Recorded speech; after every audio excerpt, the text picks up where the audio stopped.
Donald Trump's cabinet appointments have been raising alarms across the landscape due to their qualifications, or lack thereof. An anti-vaxxer for the health secretary to a Fox News host running the largest defense department in the world.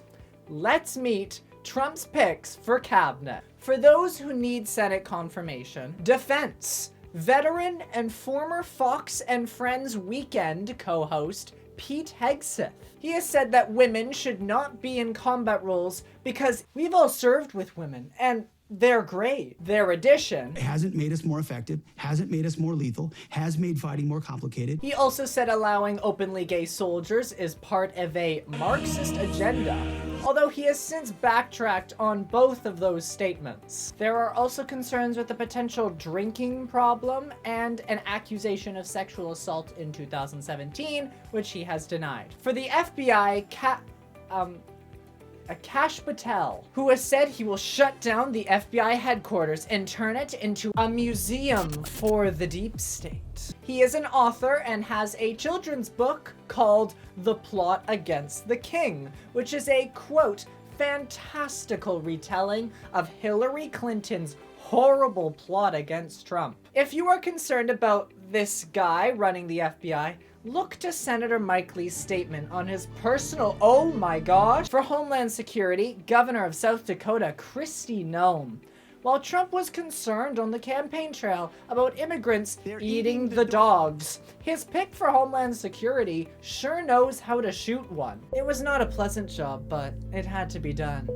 And after it was over, she realized another unpleasant job needed to be done. So she grabbed the goat and dragged it over for Attorney General, the country's top law enforcement officer. Meet Matt Gaetz, a man who was previously under investigation for sex trafficking by the department he was being tapped to run. Allegations have been made that the representative had sex with a minor and used illicit drugs, and all these concerns are why he withdrew his candidacy. The Attorney General will now be Pam Bondi, who has law experience. For Medicare and Medicaid, Dr. Mehmet Oz. Yes, the guy who sold bogus medical supplements on daytime television has been selected to run national health insurance for tens of millions of people. For Secretary of State, Marco Rubio. A senator, he ran against Trump for president in the 2016 primary, with Trump calling him Little Marco. Little Marco takes strong positions on foreign affairs,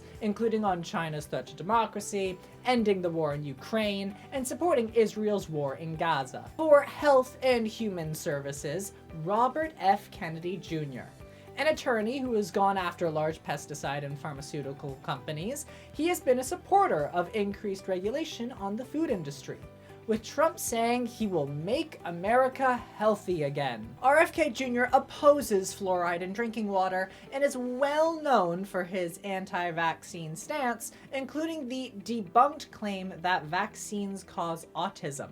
His anti-vaccine rhetoric brought him to the Pacific Island country of Samoa, where he was championed by local anti-vaccine advocates and spread misinformation. A few months after his departure, a measles outbreak infected 3% of the total population and killed 83. While there were several other factors at play for the outbreak, having the head of vaccine misinformation did not help already falling vaccine rates. The Secretary of Education will be headed by co-founder and former executive of the WWE, Linda McMahon. She co-founded the wrestling empire with her husband, who once fought Trump in a battle of the billionaires, which ended with Trump shaving her husband's head.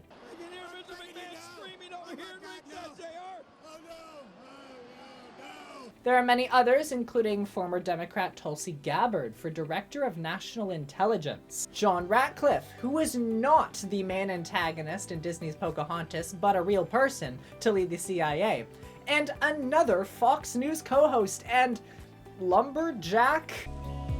I come from a long line of lumberjacks. My family has a proud heritage of swinging the axe. I've always been quick to take on a big piece of timber, and I'm just as ready to topple the big spending in Washington. Sean Duffy for transportation. For those who don't need Senate approval, Vice President J.D. Vance, who has a mountain of weird rumors about him, including that he wrote about having sex with a couch, that he wears eyeliner, that he once looked up woman dolphin, and that JD actually stands for Jorkin. You know what? Let's just hope he has a less life-threatening term as vice president compared to Trump's last one. Billionaire and guy who leaps in the air, Elon Musk, along with former Republican primary challenger Vivek Ramaswamy, will head the Department of Government Efficiency, also known as Doge, like the meme and cryptocurrency. They're so excited to be cutting at least $2 trillion of government spending that they posted these AI-generated photos on their social media accounts. Chief of Staff Susan Wiles will become the first woman to hold the role, with deputy chiefs of staff including Dan Scavino, who was Trump's so-called Twitter guru, and Stephen Miller, who was instrumental in the separation of children from their parents at the US-Mexico border. Finally, Tom Homan is the Asian carp czar. Or hold on. Oh no, that was a different guy in 2010, but was a real position. Homan will instead be the much less fun border czar. In general, Trump's picks have caused immense concerns due to their lack of real experience in the fields they are now being charged with. What can be certain about Trump's picks is that they are fiercely loyal to the president-elect.